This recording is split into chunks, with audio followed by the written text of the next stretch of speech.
네. 지금 읽은 말씀이 오늘 본문 주제의 말씀인데요. 오늘 본문에서 오늘의 주제는 1절에 있는 너는 내 것이랍니다. 아주 간단하죠. 하나님이 너는 내 것이야, 그 얘기입니다. 이게 얼마만큼 중요한지 오늘 말씀 속에서 발견하기를 원하는데요. 사실 우리가 복음을 전할 때 또는 복음을 들을 때 그 핵심은 어떻게 하면 그 복음을 통해서 신앙을 가질 수 있는가, 구원받을 수 있는가에 초점을 맞추고 전하는 것입니다. 그래서 사람들이 그 복음을 듣고 구원을 받아서 신앙이 생기게 되는데요. 신앙이 생기면 예배를 성실하고 꾸준하게 드리는 성도가 되고, 그런 것들이 성도의 기본적인 삶이죠.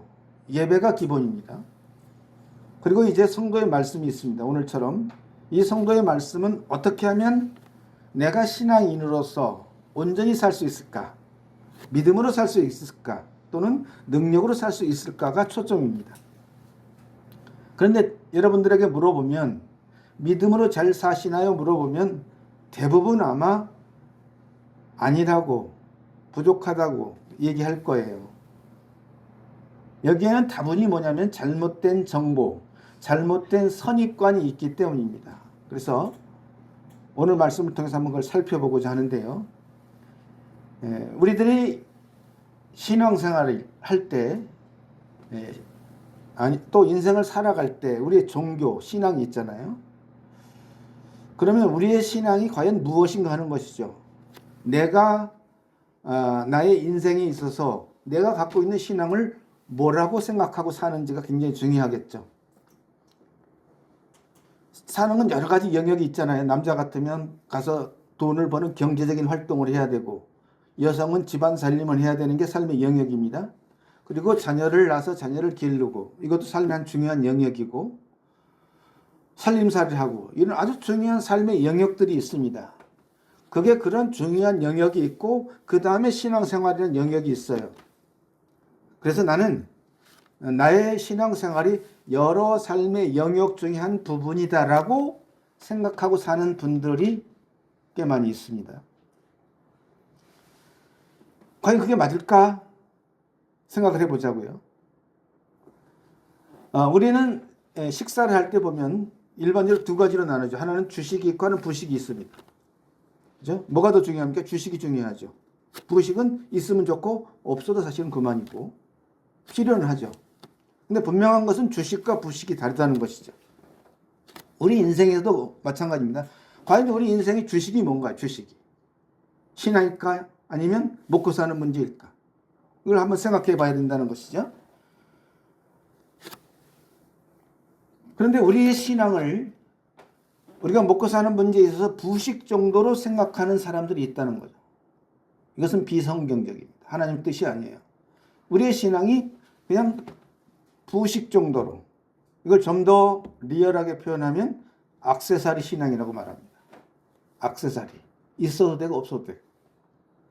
이런 종교적인 나의 삶의 일부분으로서 나의 삶을 치장하는 액세서리 신앙으로 생각한다면, 부식으로 생각한다면 그것은 대단히 잘못되었다는 것이죠.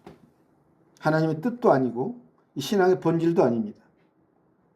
그래서 오늘 말씀을 보면서 그런 부분들을 분명히 알고 어떤 신앙이 올바른 신앙인지를 보고자 하는데요. 내가 너를 지명하여 불렀나니 너는 내 것이라. 이게 오늘 주제라고 그랬습니다. 너는 내 것이다. 이 신앙이 정말 있다면, 이것에 대한 믿음이 있다면 우리의 삶은 달라집니다. 나는 하나님의 것이야. 하나님이 그것으로 나를 부르셨고 나를 지명하여 불렸다. 그래서 너는 내 것이라고 하는 이 말씀이 왜 중요한지를 알아야 됩니다. 야곱아, 너를 창조하신 여호와께서 지금 말씀하시느니라. 이스라엘아, 너를 지으신 이가 말씀하시느니라. 지금 말씀하시는 분은 너를 창조한, 우리를 창조하신 하나님이 말씀하십니다. 여기에서 나온 대상은 야곱과 이스라엘이지만, 이스라엘은 인류 가운데서 하나님 선택하신 대표적인 샘플의 나라입니다. 또 야곱은 이스라엘의 대표적인 샘플적인 사람이죠. 오늘날 성도와 교회에 대한 그림자라고 말할 수 있습니다. 자, 그러면 하나님께서 말씀하실 때 내 것이라고 했는데 진정한 나의 소유권은 누구인가를 생각해 봐야 됩니다. 나는 과연 누구의 것인가? 내 것인가? 아니면 부모님의 것인가? 이 둘 중 하나라고 생각하는 사람이 많죠. 근데 왠지 명쾌한 해답은 아닌 것 같아요. 자신의 소유권을 우리를 만드신 하나님이시라고 성경은 증거하고 있습니다. 만드신 하나님이 증거하는 것이죠. 너는 내 것이야. 내가 너를 만들었고 내가 지금도 너를 먹고 살 수 있도록 생명을 유지할 수 있도록 내가 너에게 지금 은혜를 베풀고 있단다 라는 의미가 포함되어 있는 것이거든요. 그래서 사람이 하나님을 믿든지 아니 믿든지 상관없이 피조물된 우리들의 주인은 하나님입니다. 안 믿어도 하나님이에요. 믿어도 하나님이고 우리의 육체와 영혼도 하나님에 의해서 만들어졌습니다. 뿐만 아니라 우리들이 현재 먹고 사는 것, 호흡하며 공기를 먹고 사는 호흡, 기동하는 것, 모든 생존의 요소들이 하나님에 의해서 공급되어지고 있고 우리들의 생명이 유지되고 있어요. 사실은 우리 요즘 재난을 보잖아요.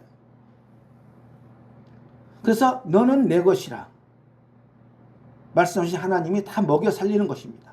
햇빛과 물과 공기와 식물까지도 하나님의 권세와 능력으로 우리에게 공급해 주셔서 그 은혜로 사는 겁니다. 생명이 있는 거예요. 충분히 소유권을 주장할 수 있다는 것이죠. 그래서 하나님께서 이렇게 우리 모두를 생존할 수 있도록 공급하시고 지켜주시는 이유가 뭐냐? 하나님의 것이기 때문입니다. 너는 내 것이라. 하나님의 것이기 때문에 주인이기 때문에 보호하시고 공급하신다. 그래서 하나님은 우리에게 너는 내 것이라고 담대하게 말할 수 있고 그분은 창조주 하나님밖에 안 계시다는 것이죠. 그러면서 우리에게 말씀하십니다. 너는 두려워하지 말라. 내가 너를 구속하였고 내가 너를 지명하여 불렀나니 너는 내 것이라. 두려워하지 말랍니다. 왜? 너는 내 것이기 때문에 내가 너를 책임질 거야. 너 염려하지 마라. 너는 내 것이니까 내가 다 지키고 보호한다. 그런 의미가 들었습니다. 자, 우리들이 인생을 살아가는데 삶의 구석구석이 많죠. 먹고 사는 문제, 살림살이, 자녀 문제, 여러 가지가 많습니다. 사실은 가족관계, 크고 적은 어려움과 난제들이 산적해 있어요. 사실은. 그런데 나를 보면 능력이 별로 없어요. 옆에 가족이 아파도 내가 치료해 줄 수도 없고, 그렇죠? 또 많은 물질을 내가 돈이 있어서 다 해결할 수도 없고 엄두가 나지 못하죠. 그래서 아예 포기하고 사는 부분들이 많죠. 하고 싶은데 능력이 없어 포기하고 사는 게 많아요. 그래서 무슨 족이라 그래요? 무슨 3포족, 4포족? 포기를 많이 했다 뭐 그런 의미를 쓰고 있는데 그게 우리 인간의 연약함입니다. 그런데 그런 요소들이 우리들이 살아가는데 두려움의 요소예요. 두려워하잖아. 그게 두려운 거, 염려가 되는 것입니다. 다른 말로 말하면. 그래서 뭐가 생깁니까? 스트레스가 생기고 힘들어하고 때로는 근심하고 걱정, 염려. 이게 인생의 흐름이에요. 일반적인 흐름. 많고 적으면 차이가 있을지 몰라도 그런 우리에게 하나님은 그런 것들을 두려워하지 말라. 이 의미가 들어있는 거예요. 사실은.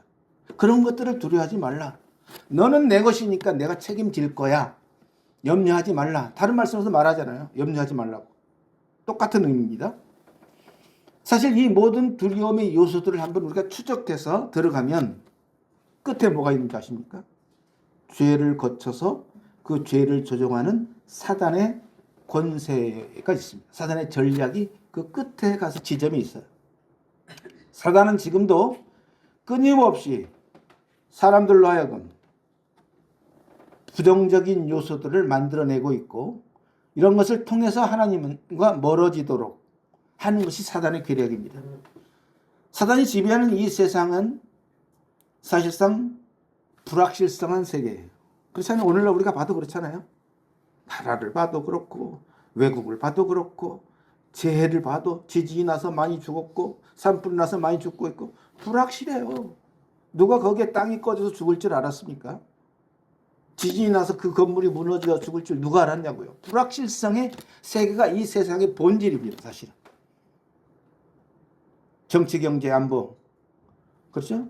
뿐만 아니라 우리 자녀들의 진로, 안정된 미래, 안정된 노후, 어느 것 하나 보장된 게 없어요. 사실은. 이 모든 것들이 우리 인생들로 하여금 두려워하는 요소가 되는 것입니다. 염려하는 요소가 되는 거예요. 근데 하지만 하나님은 뭐라고 하십니까? 내가 너를 구속하였고 너는 내 것이야. 내가 너를 지명하여 불렀기 때문에 내가 책임질 거라고 분명하게 말씀하십니다. 구속. 성경에서만 사용하는 구속이라는 단어가 나오죠. 구속이란 단어의 의미는 대가를 지불해서 구해냈다는 의미입니다. 대가를 지불하고 구했다. 그냥 구한 게 아니라. 애굽의 노예 생활로부터 하나님은 이스라엘 백성을 구출해내셨죠. 하나님은 바벨론 포로로 있던 이스라엘 백성들을 구해내셨습니다. 죄와 노예의 포로로부터 해방시키고 자유인이 되게 하셨습니다. 이 모두가 하나님께서 우리를 위해서 내신 구속이라고 하는 의미입니다. 하나님께서 우리를 구속하신 그 의미는 첫째는 죄로부터의 구속이죠. 넓게는 모든 죄와 권세와 어둠의 불확실한 세력으로부터의 대가를 지불하고 구해낸 것입니다. 그 구속의 범위가 그렇게 넓어요. 염려, 걱정, 근심으로부터 사실은 우리를 구속한 겁니다. 대가를 지불하고 건져낸 건데 아직도 우리가 거기서 고통하면서 신음할 필요는 없다는 것이죠. 내가 너를 지명하여 불렀다. 하나님이 우리를 부르실 때 어떻게 부르셨어요? 큰 원을 걸어놓고 손을 그어놓고 자 왼쪽 손으로 가는 사람 다 내 편이야. 그렇게 불렀나요? 그렇게 안 불렀습니다. 각자 개개인을 지명해서 선택해서 부르셨습니다. 물론 그리스도 안에서. 이게 바로 하나님의 특별한 선택이고 따라서 우리들은 하나님의 특별한 백성이 된 겁니다. 선택받은 특별한 백성이 됐어요. 이 믿음을 갖고 있어야 됩니다. 우리는. 그래서 하나님께서 우리를 지명하여 불렀다고 하는 것은 하나님의 것으로 불렀습니다. 내 것으로 부른 게 아니라 하나님의 것으로서 이제부터는 너희들을 내가 하나님 직접 보호하시고 관리하신다. 그래서 내가 직접 너희들을 책임지겠다고 하는 의미가 포함되어 있습니다. 이 지명을 당한 우리들이 기분 나쁜가요? 아니 나를 말도 없이 그냥 지명하셔서? 라고 하지는 않죠. 더할 수 없는 특권이죠. 우리에게는. 특권입니다. 기쁨입니다. 그래서 어떻게 보호하셨느냐. 2절에 내가 물 가운데로 지날 때 내가 너와 함께 할 것이라. 강을 건널 때 물이 너를 침몰하지 못할 것이며 내가 불 가운데로 지날 때에 타지도 아니할 것이요 불꽃이 너를 사르지도 못하리니. 어머 나는 물을 싫어하는데 그런 얘기가 아니죠. 나는 강을 별로 건널 일이 없는 그런 얘기가 아닙니다. 이 얘기는. 일반적으로 물은 어서 먹는 물도 있고 씻는 물도 있고 농업용수로 쓰는 물도 있듯이 다양한 용도를 갖고 있죠. 이것은 우리들이 살아가는 일반적인 인생의 시간들을 의미합니다. 인생의 시간들을 의미하고 하나님은 이처럼 우리들의 인생의 소소한 모든 시간에도 우리와 함께 하신다. 그런 물가운데 인생의 물가운데로 지날 때 내가 너와 함께 할 거야. 내가 너를 붙들 거야 라는 의미가 포함되어 있어요. 뿐만 아니라 인생의 여정에서 아주 중요한 결정을 할 때가 있습니다. 또 어떤 일을 맞닥뜨릴 때가 있어요. 그걸 강을 건너는 일로 비유됩니다. 이럴 때 우리를 지켜주시며 또한 가장 강력한 불 가운데로 지나가는 경우의 비유는 뭘까요? 이 세상에서 육체의 생명이 다할 때, 떠날 때죠. 그때도 죽을 때에도 지켜주신다는 의미가 포함되어 있습니다. 그 이유는 간단합니다. 우리가 하나님의 것이기 때문에 하나님이 끝까지 책임지신다는 의미를 갖고 있습니다. 자, 우리 사람들의 대부분은 어떤 의도를 가지고 있냐면 현재 내가 가진 것보다는 못 가진 것에 대해서 집착하는 경향이 있죠. 가진 것은 별로 안 봐요. 없는 거 비교해서 저 사람 저거 있는데 저 사람 저게 있는데 해서 그게 없어서 불행해지는 거야. 대부분 그렇습니다. 사실 그리스도인들도 그런 것 때문에 스트레스를 받고 힘들어하고 늘상 자기 주변 사람들과 비교하면서 무슨 평가를 합니까? 절대평가가 아니라 상대평가로 인해서 불행해집니다. 상대평가로. 그렇다면 그리스도인은 나 자신이 절대평가가 무엇인지를 오늘 말씀이 가르쳐주고 있어요. 너는 존귀한 자고 내가 너를 지명해서 불렀으면 너는 내 것이다가 절대평가입니다. 우리는 그 믿음의 의식을 갖고 있어야 돼요. 자, 그런 의식을 갖고 있으면 시편 84편 10절에 뭐라고 했냐면 주의 궁정에서 한 날이 다른 곳에서 첫날보다 나은 즉 악인의 장막의 거함보다 내 하나님의 문지기로 있는 것이 좋사오니. 여러분 문지기로 취직하면 좋아합니까? 나 오늘부터 수의로 어디 취직했어요. 나 옛날에 회장을 했었는데 기분 나빠하죠? 안 가죠? 체면이 있지. 굶더러 난 거긴 안 갈 거야 하는 게 인간의 대부분 속성입니다. 근데 정말 이런 오늘 말씀과 같은 믿음이 있다면 하나님 문지기 너무 좋죠. 문지기 그냥 문 안에만 들어가 있어도 좋아요. 이 믿음이 이처럼 놀라운 능력을 줍니다. 그래서 우리가 이 말씀과 같은 믿음이 있다면 세상이 불효할 게 없어요. 내가 하나님의 문지기로 있다는 그 사실이 엄청난 보배라는 것을 믿고 있다면 이 세상에 불효할 게 없습니다. 그리고 비교해서 오는 상대적 열등감 그거 의미 없어요. 다 그거 썩어질 건데 어차피 갈 때는 다 놓고 가는 건데. 지금 우리들이 살아가고 있는 이 세상의 환경들과 역사는 우연히 흘러가는 게 아닙니다. 저런 재난이 그냥 우연히 있는 게 아니에요. 보이지 않는 하나님의 전능하신 하나님의 손과 섭리에 달려있다는 것이죠. 그리고 이 모든 세계는 환경이 나빠져서 빙하가 녹고 이런 모든 것들도 마찬가지로 하나님의 시간표대로 지금 흘러가고 있다는 것입니다. 이게 세상이에요. 하나님이 주인이기 때문에 우리가 원하든 원하지 않든 이 세계는 하나님의 시간표대로 흘러가고 있다. 여기 주인공이 바로 하나님의 자녀단 우리라는 사실을 잊지 말아야 돼요. 우리 하나님이 하셨다면 우리가 그 주인공입니다. 하나님의 것이기 때문에 내가 내 눈에 보배롭고 존귀하며 내가 너를 사랑하였은즉 내가 내 대신 사람들을 내어주며 백성들이 내 생명을 대신하리니. 4절에 이렇게 나와 있죠. 자, 하나님의 눈에는 우리를 보실 때 보배롭다고 그래요. 존귀하다고. 근데 여러분 그렇게 생각하시나요? 스스로를 생각할 때 나는 보배로운 자야, 나는 존귀한 자라고 생각하는 사람 거의 없을 거예요. 근데 하나님이 그렇게 보신답니다. 내 자신도 나를 보배롭다고 여기지 않습니다. 존귀하다고 여기지 않아요. 왜? 그럴 만한 게 없어요, 저는. 그렇죠? 우리는 그럴 만한 우월한 것들이 없기 때문에, 능력이 없기 때문에 스스로 상대적 가치를 느끼지 못하고, 그래서 담대하지 못하고, 그래서 두려워하는 겁니다. 우리는 하나님의 시선을 갖는 게 우리의 믿음이죠. 하나님의 눈에는 내가 보배로운 존재예요. 이 믿음을 갖고 있어봐요. 뭐 떳떳하죠? 뭐가 부럽습니까? 분명히 우리는 스스로를 낮추지만 하나님은 우리 자신에 대해서 보배롭고 존귀하다고 말씀하십니다. 이러한 인정을 받고 있는 보배로운 자들이고 존귀한 자들이다라고 스스로 선언해야 돼요. 우리는 나는 보배로운 자고 나는 존귀한 자라고 스스로 선포해야 돼요. 왜? 하나님이 증언하시니까. 이게 뭐냐? 이게 팩트입니다. 우리가 말하면 이게 팩트야라고 주장을 하죠. 지금 내가 말한 것이 진리의 팩트입니다. 진리입니다. 왜 우리는 스스로를 낮추고 왜 우리는 열등감 속에서 살아가야 하는가?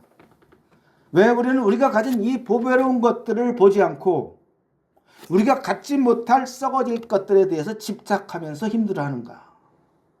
잠시 잠깐이면 지나가는 나그네와 같은 인생인데 순례자인데 다 놓고 가야 돼요.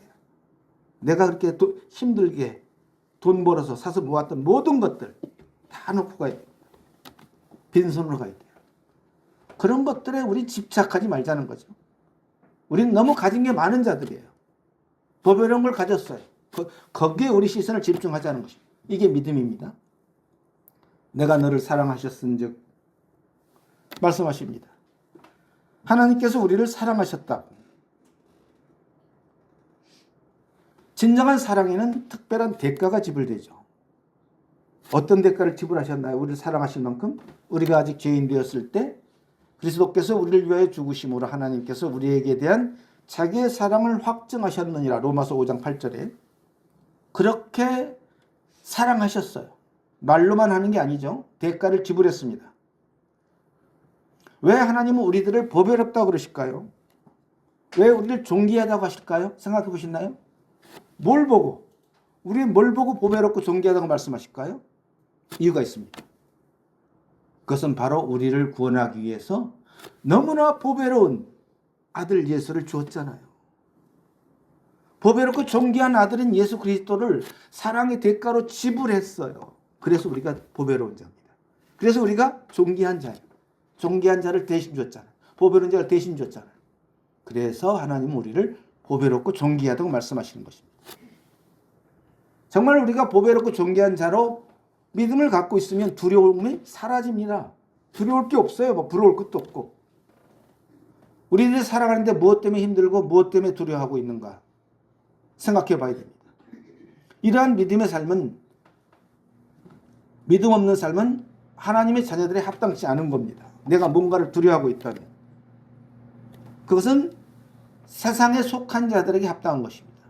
이 땅의 모든 권세를 가지신 하나님께서 우리를 보배롭다고 말씀하시고 존귀하다고 하시는데, 하나님의 선택받은 백성인데 두려울 거 없어요. 우리 아버지가 다 가지고 계시고 능력을 갖고 계시고 뭐가 두렵습니까? 이 세상의 역사는 만유의 주이신 하나님에 의해서 지금도 돌아가고 있어요.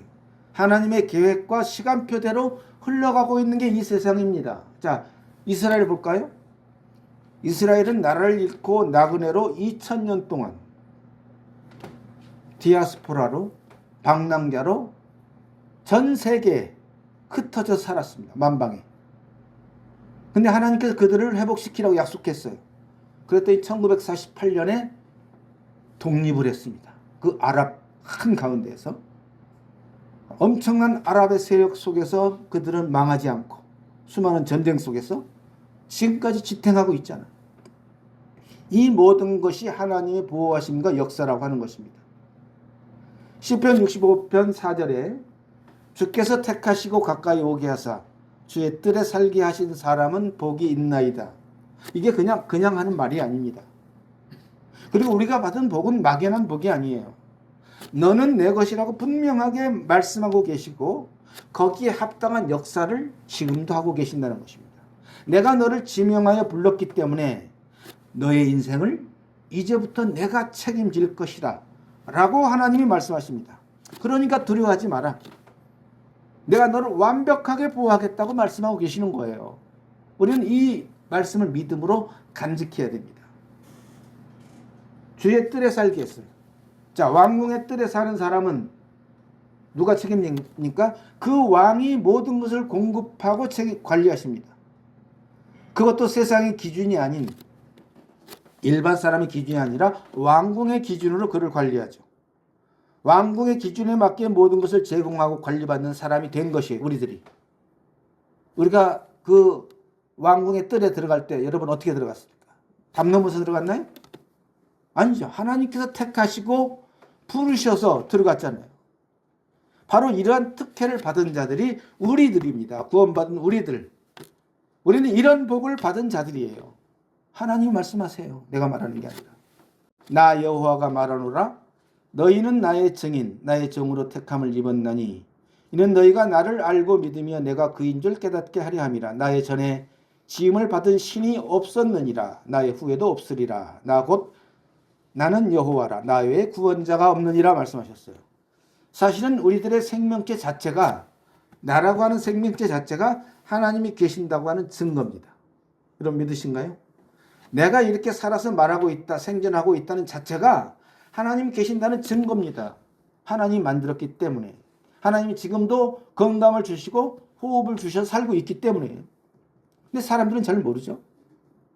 그러나 우리 성도들이 하나님을 알고 그런 것을 알고 믿으면서 하나님을 섬기는 그 신앙의 행위 자체가 하나님이 살아계시다는 증거가 됩니다. 우리가 믿음으로, 신앙으로 사는 그 자체가 다른 사람들을 볼 때는 하나님이 살아계시다는 증거가 된다는 것입니다. 우리는 그러므로 인해서 증인의 삶을 살고 있다는 것이죠. 그래서 성도들은 하나님이 증인이 되는 것입니다. 성도가 오직 믿음으로 하나님과 함께 살아가는 모습이 바로 증인의 삶이고, 또 성도에게 주어진 거룩한 사명의 삶, 거룩한 사명입니다. 성도는 하나님을 만난 사람이고 지금도 하나님과 함께 살아가는 사람입니다. 그리고 우리가 하나님의 종이라는 의미는 마치 노예처럼 철저하게 주님의 뜻대로 순종하면서 산다고 하는 의미에서 노예입니다. 가치 없어서 노예가 아니라 주인의 뜻대로 순종하고 따라가는 삶을 사는 자를 의미하는 것이죠. 그래서 하나님과 동행하는 삶과 순종하는 삶이 바로 참된 신앙생활의 핵심이라고 하는 것을 말씀하고 계십니다. 그리고 하나님이 가장 기뻐하시고 원하시는 성도의 삶은 뭔지를 여러분 생각해 봐야 돼요. 뭘 원할까요? 하나님께서 가장 기뻐하시고 원하시는 삶은, 성도의 삶은 너는 내 것이라에 합당한 삶입니다. 뭐 많이 애우고 많은 봉사를 하고 보다 더 중요한 게 그거예요. 너는 내 것이다. 우리가 하나님의 것으로 믿음으로 여기고 살아가는 삶입니다. 그 신앙의 삶이 결국은 성도가 승리하는 삶의 원동력이 됩니다. 나는 하나님의 것이라고 하는 믿음의 자부심을 갖고 사는 그 삶이 승리하는 삶의 원동력이 됩니다. 그걸 기억해야 됩니다. 이건 이론이 아닙니다. 교리도 아니에요. 철저한 신뢰와 인식입니다. 이런 믿음의 인식만 있다면 세상에 두려워할 것도, 세상에 부러워할 것도 없어집니다. 외롭다고요? 외로울 틈이 없어요. 내가 주님의 것으로 주 함께 있다는 사실을 인지하면서 살면 외로울 틈도 없고 부러울 것도 없습니다. 시편 135편 1절에 이렇게 기록하고 있어요. 1절에서 4절에 보면 여호와께서 자기를 위하여 야곱 곧 이스라엘을 자기의 특별한 소유로 택하셨음이로다. 그냥 소유가 아니라 특별한 소유라고 했습니다. 특별한 소유, 우리가 하나님으로부터 택함 받았다는 것은 놀라운 특혜이고 권리인데, 그리고 더 중요한 것은 특별한 소유로 택하셨다. 그게 바로 우리 자신입니다. 이 사실을 기억하고 우리는 이 사실을 매 순간 기억하고 있다면, 간직하고 있다면 이 세상에 흔들리거나 유혹을 받지 않습니다. 두려울 거 없어요. 포도나무에 포도가 없어도 너무 만족합니다. 응? 여기 뭐라고 써있어? 내게 부족함이 없어요. 내게 부족함이 없어요. 그런 이 확신찬 믿음으로 살 수가 있다는 얘기죠. 하나님께서 우리를 특별한 소유로 택하신 이유가 뭘까요? 우리의 행복을 위함인가요?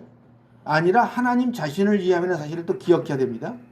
우리를 특별한 소유로 삼은 것은 하나님 자신을 위했다 하는 것을 알아야 되고, 하나님의 영광을 위해서 우리들을 특별한 소유로 삼았는데, 이것이 바로 성도의 사명에 합당한 삶이 됩니다. 그런데 하나님은 그런 이기적인 하나님으로 끝나는 게 아니라 하나님을 위하는 자는 반드시 하나님으로부터 또한 은혜를 내려주신다. 하나님을 가까이 하는 자는 하나님께서 가까이 하신다. 너희들은 먼저 그의 나라와 그의 의를 구하라. 그러면 이 모든 것을 너에게 더하시리라. 똑같은 원리입니다. 고린도후서 6장 9절 10절에 제가 읽어보겠습니다. 무명한 자 같으나 유명한 자요, 죽은 자 같으나 보라 우리가 살아있고, 징계를 받은 자 같으나 죽임을 당하지 아니하고, 근심하는 자 같으나 항상 기뻐하고, 가난한 자 같으나 많은 사람을 부유하게 하고, 아무것도 없는 자 같으나 모든 것을 가진 자로다.